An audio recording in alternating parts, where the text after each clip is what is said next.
दोस्तों, Indian constitution ने हमें कुछ बेसिक राइट्स दिए हैं जिनके बारे में हमें बहुत ही कम पता होता है। और यही वजह है कि हमें छोटी छोटी जगहों पर पुलिस से बहुत ज़्यादा डर लगता है। यहाँ तक कि एक छोटी सी एफआईआर लिखवाने के लिए भी हमें जुगाड़ की ज़रूरत पड़ती है, क्योंकि असल में जो एफआईआर लिखवाने का प्रोसीजर होता है वो हमें पता ही नहीं होता। और अगर किसी को पुलिस घर से उठाकर ले जाती है तो उसको क्या क्या रूल्स फॉलो करने हैं उसे ये भी नहीं पता होता। और यही वजह है कि जब भी किसी का पाला इन सभी चीज़ों से पड़ता है तो उसको डर ही लगता है। हालांकि ये जितने भी राइट्स हैं ये इतने बेसिक हैं कि इनको हमें स्कूल में पढ़ाया जाना चाहिए था, क्योंकि अगर ये सारे अधिकार किसी बच्चे को एक बार भी बता दिए जाए तो वो इन्हें कभी नहीं भूलेगा। आपने आईपीसी यानी इंडियन पिनल कोड के बारे में जरूर सुना होगा, और इसी के साथ साथ होता है सीआरपीसी यानी क्रिमिनल प्रोसीजर कोड। आईपीसी का काम ये बताना होता है कि कौन सा काम क्राइम है और कौन सा काम क्राइम नहीं है। इसके बाद आता है सीआरपीसी, जिसका काम ये बताना होता है कि उस केस की जांच किस रैंक का ऑफिसर करेगा और उसका प्रोसीजर क्या होगा और क्या क्या स्टेप फॉलो करने होंगे। इसे एक एग्जांपल से इस तरीके से समझ सकते हैं कि जैसे कि आप एक कॉलेज में गए और वहां पर आपको 2 मैनुअल मिले। एक में लिखा है कि आपको रैगिंग नहीं करनी है, इस टाइम के बाद आपको कॉलेज से बाहर नहीं जाना है, कैंपस के अंदर आपको स्मोकिंग नहीं करनी है। और दूसरे मैनुअल में लिखा है कि अगर आप ये सब करेंगे तो आपके साथ ये होगा और आपको इतना फाइन देना होगा। तो जो पहले वाला मैनुअल है वो आईपीसी हो गया और जो दूसरे वाला मैनुअल है वो सीआरपीसी हो गया। इंडिया के अंदर जब भी किसी के साथ कोई क्राइम होता है तो सबसे पहले वो जाता है पुलिस स्टेशन और बताता है कि उसके साथ ये क्राइम हुआ है। मसलन उसके साथ मारपीट हुई है, लड़ाई हुई है या झगड़ा हुआ है, चोरी या स्नैचिंग वगैरह हुआ है। इसमें सबसे बड़ा जो इशू सामने निकल कर आता है वो ये है कि पुलिस हमारी एफआईआर दर्ज नहीं कर रही है। देखिए, हर एक चीज़ का एक अपना प्रोसीजर होता है और प्रोसीजर के हिसाब से जाते ही आपकी एफआईआर दर्ज नहीं कर दी जाएगी, बल्कि पहले आपको जाकर रिटर्न में कंप्लेन लिखवानी होगी, जिसे 0 एफआईआर भी कहते हैं, और उसकी रिसीविंग आपको लेनी होगी। फिर कम से कम 72 घंटों का इंतजार आपको करना होगा, क्योंकि रूल के हिसाब से जब आप कंप्लेन करते हैं तो उसके बाद जहां पर आपके साथ क्राइम हुआ है पुलिस वहां पर जाती है, आसपास के लोगों से बातचीत करती है और मामले का पता लगाती है कि जो आपने उन्हें जो इन्फॉर्मेशन दी है वो झूठ तो नहीं है। उसके बाद आपकी एफआईआर लिखी जाती है। जैसे ही आपकी एफआईआर दर्ज होती है तो आप ये समझ लीजिए कि इंडिया के अंदर जितने भी कोर्ट में केसेस हैं उनमें से एक केस आपका भी ऐड हो चुका है। एफआईआर दर्ज होने का मतलब ये है कि अब ये जो केस है ये कोर्ट में जाना तय है और इस मामले का जो भी फैसला होगा ये सिर्फ कोर्ट से ही होगा। और इंडिया में ऐसे 4 करोड़ 30 लाख केसेस पेंडिंग चल रहे हैं, तो इसीलिए पुलिस जाते ही आपकी एफआईआर नहीं लिखती। हर एक पुलिस स्टेशन के अंडर एक पर्टिकुलर एरिया होता है, इसीलिए आपने देखा होगा कि पुलिस वाले परेशान करते हैं कि ये केस हमारे एरिया के अंडर का नहीं है, आप दूसरे पुलिस स्टेशन में जाइए। इसलिए कुछ लोग अपनी कहानी को उसी पुलिस स्टेशन के इर्द गिर्द घुमा देते हैं जिसमें वो अपनी कंप्लेंट लिखवाने जा रहे हैं। लेकिन आपको एक चीज़ का ध्यान हमेशा रखना है कि आप चाहे किसी भी सिचुएशन में हो, आपको किसी भी स्टेज पर झूठ नहीं बोलना है, नहीं तो पुलिस गलत जगह पर जाके इंक्वायरी करेगी और जब उसे वहां पर क्राइम का कोई सबूत नहीं मिलेगा तो वो आपकी कंप्लेंट को रद्द कर देगी। अब अगर वाकई में आपके साथ कोई क्राइम हुआ है और फिर भी आपकी एफआईआर दर्ज नहीं की जा रही है तो आपको सबसे पहले तो पीसीए यानी पुलिस कंप्लेंट अथॉरिटी में कंप्लेन करनी है।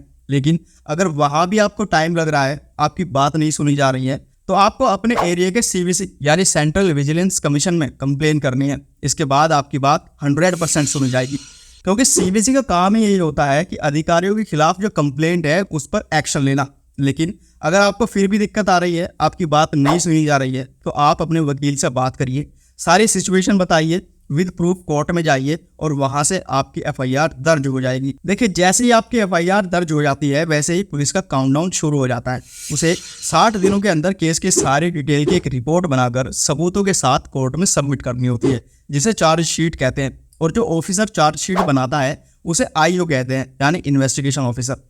इन्वेस्टिगेशन के दौरान पुलिस को जिस पर भी शक होता है वो उसको उठा सकती है या फिर पुलिस स्टेशन बुला सकती है, जिसका पुलिस के पास पूरा अधिकार है। लेकिन 24 घंटों से ज्यादा न तो वो किसी को अपने पास रोक कर रख सकती है, न उसके साथ मारपीट कर सकती है और ना ही गाली दे सकती है। इन्वेस्टिगेशन के दौरान पुलिस 3 तरह के लोगों को उठा सकती है। पहला तो वो है जिसने एक्चुअली में क्राइम किया है, तो खैर वो तो लास्ट में सजा काटेगा ही।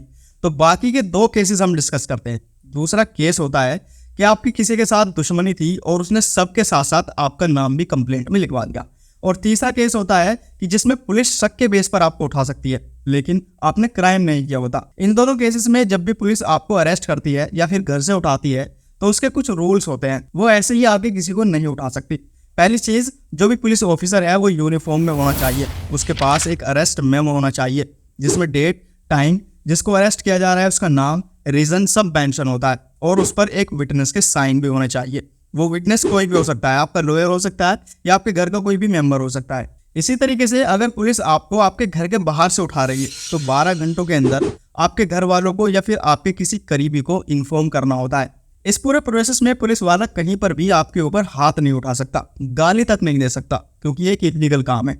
जैसा कि मैंने शुरू में बताया था कि अगर वो ऐसा करता है तो आप सीबीसी और कोर्ट के जरिए पुलिस के ऊपर एफआईआर दर्ज करवा सकते हैं। एक बार एफआईआर हो गई तो पुलिस ऑफिसर आपके आगे पीछे घूमेगा, आपसे माफी मांगेगा, क्योंकि उसको अपनी जॉब से बहुत ज्यादा प्यार है। इसीलिए बिना आपकी गलती के अगर कोई पुलिस ऑफिसर आपको मार रहा है, गाली दे रहा है, जो 24 घंटे से ज्यादा पुलिस स्टेशन में रोक के रख रहा है, तो आप उसको बिल्कुल भी टॉलरेट नहीं करना। अगर पुलिस को 24 घंटे से ज्यादा आपको पुलिस कस्टडी में रखना है तो उसको कोर्ट में वैलिड रीजन के साथ एक एप्लीकेशन देनी होगी, और कोर्ट भी आपको 15 दिनों से ज्यादा पुलिस कस्टडी नहीं देता, और वो भी एक साथ नहीं देता बल्कि 3-4 दिन के छोटे छोटे इंटरवल्स में देता है। और पुलिस कस्टडी में आपको पुलिस स्टेशन के अंदर ही रखा जाएगा, यानी कि पुलिस की निगरानी में रखा जाएगा। इसी तरीके से एक होती है जुडिशियल कस्टडी, यानी कि अब आप मजिस्ट्रेट की निगरानी में रहेंगे। जुडिशियल कस्टडी के दौरान आपको सेंट्रल या स्टेट जेल में रखा जाता है। जुडिशियल कस्टडी में भी आपको 15 दिनों से ज्यादा नहीं रखा जाता। 15 दिनों के बाद फिर से अप्रूवल लेकर जुडिशियल कस्टडी बढ़ाई जाती है, और ये तब तक बढ़ती रहती है जब तक आपको बेल नहीं मिल जाती, या फिर आप निर्दोष साबित नहीं हो जाते, या फिर आपका केस क्लोज नहीं हो जाता। अब यहाँ से पुलिस को 60 दिनों के अंदर चार्जशीट देनी होती है, और अगर केस ऐसे क्राइम का है जिसमें आरोपी को 10 साल से ज्यादा की सजा होगी तो चार्जशीट बनाने के लिए पुलिस के पास 90 दिन होते हैं। और अगर पुलिस इस टाइम पीरियड में अपनी चार्जशीट नहीं बना पाती तो आरोपी बेल ले लेता है। पुलिस जो चार्जशीट कोर्ट में बना के देती है, कोर्ट उसको एक्सेप्ट भी कर सकता है और रिजेक्ट भी कर सकता है। अगर कोर्ट को लगता है कि कुछ धाराएं जबरदस्ती लगा दी गई हैं तो वो उसको हटा भी सकता है, और जब फाइनल चार्जशीट एक्सेप्ट कर ली जाती है तो इसका मतलब है कि अब आपका मुकदमा शुरू होगा और आपको ट्रायल की डेट दी जाएगी। इंडिया में टोटल 3 लेवल के कोर्ट होते हैं। पहला लोअर कोर्ट होता है जो डिस्ट्रिक्ट लेवल पर होता है, दूसरा हाई कोर्ट जो कि स्टेट लेवल पर होता है, और तीसरा सुप्रीम कोर्ट जो कि नेशनल लेवल पर है।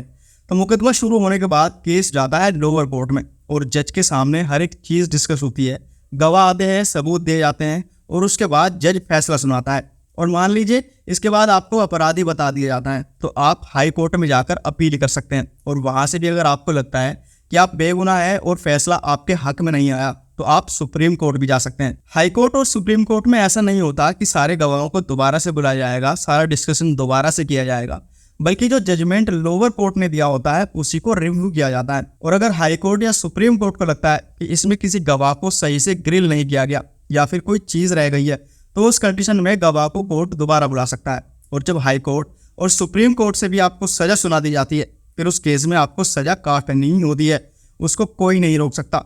और सजा मिलने के बाद आपको बेल मिलना भी बंद हो जाता है, बस अब आपको पैरोल मिल सकता है। अब बेल और पैरोल में डिफरेंस क्या होता है? देखिए, जब तक आपका जुर्म साबित नहीं होता तब तक आपको क्रिमिनल नहीं माना जाता, और ऐसे केस में अगर कोर्ट को लगता है कि आरोपी बाहर जाके एविडेंस को खराब नहीं कर सकता है तो सिचुएशन के हिसाब से कोर्ट आपको बेल दे देता है। लेकिन जब आप क्रिमिनल साबित हो जाते हैं फिर आपको बेल नहीं मिल सकती, बल्कि बड़ी मुश्किल से सिर्फ पैरोल मिलता है। और पैरोल मिलने की भी कुछ कंडीशंस होती हैं, जैसे कि घर में किसी की शादी हो या किसी की डेथ हो गई हो या फिर आरोपी के यहाँ किसी बच्चे ने जन्म लिया हो। सुप्रीम कोर्ट के फांसी की सजा देने के बाद भी क्रिमिनल के पास एक मौका और होता है, और वो ये है कि वो प्रेसिडेंट से मर्सी मांग सकता है।